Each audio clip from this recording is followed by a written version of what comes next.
Estudo do livro Roteiro, livro de Emmanuel, psicografia de Chico Xavier, Desajuste Aparente, lição 31.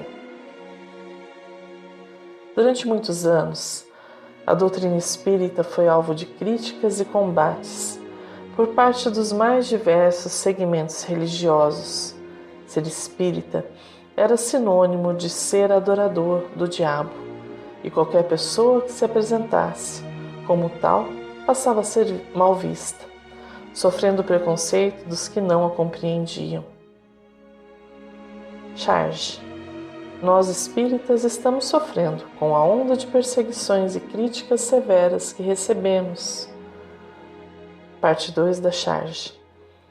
Da parte daqueles romanos sanguinários que retornaram para atrapalhar os nossos planos, esses caras merecem sofrer os reajustes espirituais. Decorrido o tempo, isto foi se amainando e hoje percebe-se que já existe uma convivência mais pacífica e respeitosa, porém há outro tipo de crítica crescendo e que merece a nossa atenção, a do próprio espírita. Certamente, é importante olhar para si mesmo e identificar os pontos a serem melhorados.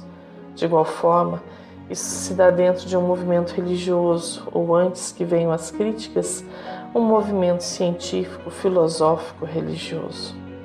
O espírita passou a criticar o movimento espírita, em especial os segmentos com os quais não concorda, ou as atitudes que não aprova. São conversas, palestras, blogs, vídeos, redes sociais, tudo vale para dizer que o outro está errado. Nesta lição, Emmanuel nos convida a refletir sobre este desajuste aparente. Caminhemos com ele. Há quem afirme que a doutrina dos espíritos é viveiro de crentes indisciplinados, pelo excesso de interpretações e pelo arraigado individualismo dos pontos de vista. Outros proclamam que a nova revelação desloca a vida mental daqueles que a esposam, compelindo-os à renunciação. Tais enunciados, porém, não encontram guarida nos fundamentos da verdade. O Espiritismo, naturalmente, amplia os horizontes do ser.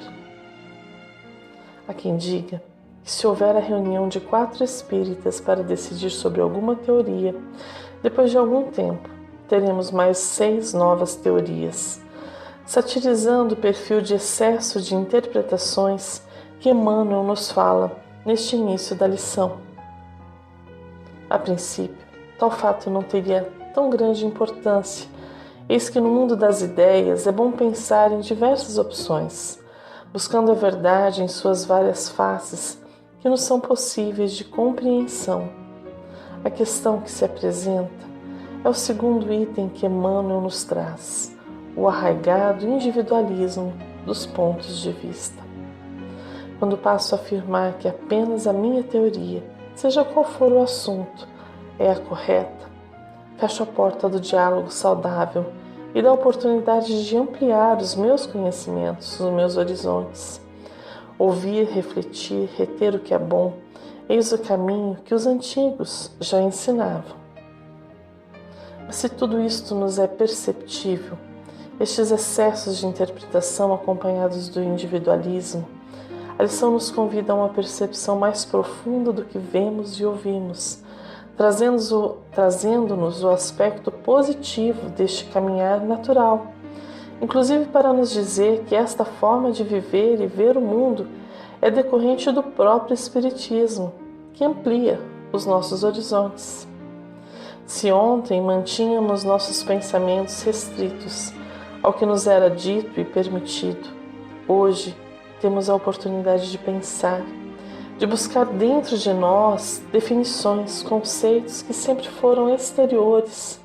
Hoje, não basta mais ao espírita saber o que fulano ou cicrano disse, mas é importante também o que cada um pensa individualmente no imo do seu ser. Sigamos em frente. A visão mais clara do universo e a mais alta concepção da justiça dilatam na mente a sede de libertação, para mais altos voos do espírito e a compreensão mais clara, aliando-se à mais viva noção de responsabilidade, estabelece sublimes sentimentos para a alma, renovando os centros de interesse para o campo íntimo que se vê de imediato atraído para problemas que transcendem a experiência vulgar. O conhecimento nos permite discernir melhor quanto ao mundo que nos cerca. A todo momento fazemos escolhas, e quanto mais estivermos conscientes do que estamos escolhendo e das consequências de nossas escolhas, mais também teremos a oportunidade de evoluir, direcionando nossa vida para o bem maior. Esta visão mais clara do universo que Emmanuel fala também nos permite deixar de lado definitivamente a postura de autopiedade, daquele que culpa tudo e todos por suas adversidades, mas nunca a si mesmo. O grande desafio que se apresenta é reconhecermos nossas faltas, nossa imperfeição, e não paralisarmos na culpa, mas exercitarmos o auto-perdão, juntamente com atitudes que visam a reparação dos males e desenganos que causamos. Trata-se de um verdadeiro despertar da alma, que, mais consciente de si mesma, passa a sentir-se responsável pela própria condição de felicidade ou infelicidade, buscando a cada dia experiências que o enriqueçam, ou seja, que transcendem a experiência vulgar, ainda tão atrelada aos prazeres dos sentidos, ao que a matéria efêmera nos é capaz de proporcionar. Sigamos em frente com a lição. Realmente, para quem estima os padrões convencionalistas, com plena adaptação ao menor esforço, não será fácil manejar caracteres livres nos domínios da fé, porque os desvairamentos da personalidade invariavelmente nos espreitam, tentando-nos a impor sobre o outrem o tacão do nosso modo de ser. Dentro da nova revelação, todavia, não há lugar para qualquer processo de cristalização dogmática ou de tirania intelectual. A imortalidade desvendada convida o homem a afirmar-se e o centro espiritual do aprendiz desloca-se para interesses que transcendem a esfera comum. A vida em sociedade nos impõe modelos de comportamento, muitos dos quais precisamos romper. Padrões convencionalistas, como o consumismo, a aparência mantida em detrimento da verdade, o ter em detrimento do ser, e tanto outros moldes que a todo dia somos convidados a aderir. Sentimentos cristalizados ao longo de muitos séculos, dos quais necessitamos despertar.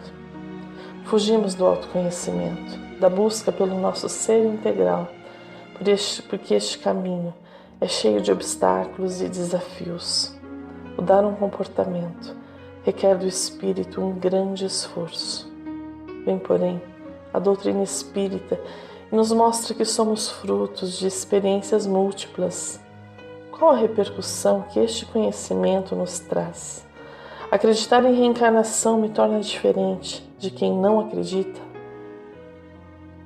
Emmanuel nos diz que a imortalidade desvendada é um convite a que nos percebamos como aprendizes. Aprendiz é quem se reconhece imperfeito, mas que busca a cada dia melhorar-se.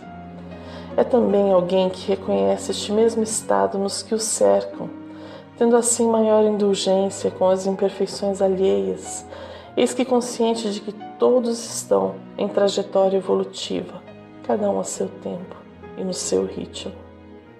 Deixamos assim de tentar impor pontos de vistas, crenças, hábitos, passamos a olhar a vida como oportunidade reiterada de aprendizado, de enriquecimento espiritual.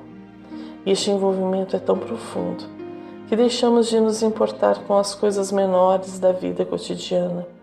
É isso que Emmanuel nos quer dizer com a expressão desloca-se para os interesses que transcendem a esfera comum. Em estudo anterior, tivemos a oportunidade de aprender também com Emmanuel que para saber onde estão nossos verdadeiros interesses, basta observar o que fazemos quando estamos sozinhos. Será que este momento já transcende a esfera comum? Será que já nos ocupamos com leituras edificantes, com momentos reflexivos em busca do autoconhecimento? Precisamos despertar para a vida verdadeira. Sigamos em frente com a lição. As inteligências de todos os tipos, tanto quanto os mundos, gravitam em torno de núcleos de força que as influenciam e sustentam. O panorama do infinito, descortinado ao homem pelo nosso ideal, atrai o cérebro e o coração para outros poderes, e a criatura encarnada, imperceptivelmente induzida a operar em serviços diferentes, parece desajustada e sedenta, à procura de valores efetivamente importantes para os seus destinos na vida eterna. O que nos influencia e sustenta? Para onde nossa inteligência se dirige e se alimenta? Paulo dizia que não somos do mundo, mas estamos nele, reconhecendo assim que o nosso espírito transcende a este momento de vida material. Muitos de nós caminhamos na correria cotidiana, acordamos e corremos, dormimos e voltamos a correr. E vem então o sentimento de desajuste e sede, porque as posses e as riquezas deste mundo não preenchem o nosso ser. O que realmente importa? Imaginemos alguém que fará uma grande viagem. É certo de que ele irá se preparar, buscando conhecer o seu destino e preparando sua bagagem com tudo o que irá necessitar no lugar para onde irá. Este mesmo pensamento podemos utilizar para pensar na vida espiritual. Se acreditamos que há vida após a morte, que levamos apenas o bem que realizamos em nós, mediante o bem que fomos capazes de semear em outras vidas, então iremos perceber que estamos nos preparando para a grande viagem. Como estão nossas malas? Como está nosso conhecimento do mundo espiritual? Sigamos em frente.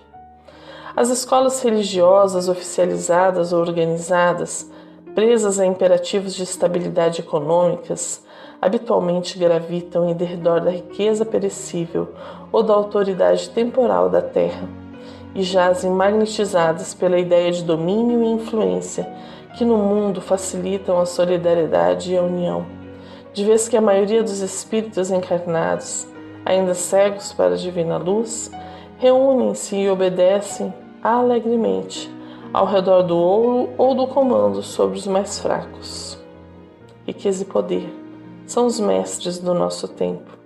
Nossa sociedade cultua deuses raros, os que vivem de forma sóbria, sem adentrar nos valores que regem esse verdadeiro culto ao dinheiro e ao poder. Pensemos um pouco em nossa vida. Realmente precisamos de tantos sapatos, bolsas, roupas e demais bens? São necessidades ou estamos gravitando nesta forma de viver quais presas que orbitam em torno de uma fonte magnética incapazes de se libertar? Romper com esta visão, com esta vida não é fácil e pode custar muito. Paulo de Tarso, ao aderir à proposta de vida com Jesus, de amor e fraternidade, perdeu tudo o que tinha. Seus amigos, sua família, sua profissão, tudo lhe foi tirado quando ele decidiu-se por uma nova forma de viver. Mas como podemos nos libertar deste mundo e caminhar de forma livre e consciente? Eis que Emmanuel nos auxilia a compreender sobre as luzes da doutrina espírita. Mas no espiritismo é difícil aglutinar caracteres libertados sob o estandarte nivelador da convenção, assim como aconteceu nos 300 anos que antecederam a escravidão política do Evangelho Redentor. O discípulo da doutrina consoladora pretende encontrar um caminho de acesso à vida superior. Aceita as facilidades humanas, mas para dar com largueza o desprendimento da paz, da posse. Disputa o contentamento de trabalhar para servir. Busca a liberdade para submeter-se às obrigações que lhe cabem. Adquire luz para ajudar na extinção das trevas. Está no mundo, sem ser do mundo. É alguém que, negando a si mesmo, busca o mestre da verdade, recebendo de boa vontade a cruz do próprio sacrifício para a jornada da ressurreição. Chico Xavier viveu com muita simplicidade. Não obstante, passou por ele muito dinheiro. Ele recebeu a doação de fazendas, terrenos, dinheiro, joias, mas para tudo que recebia era algo para dar largueza e desprendimento da posse. Ele doava a quem necessitava e permanecia em sua forma livre de viver, servindo a todos. Em geral, trabalhamos para nós mesmos, para termos segurança e conforto.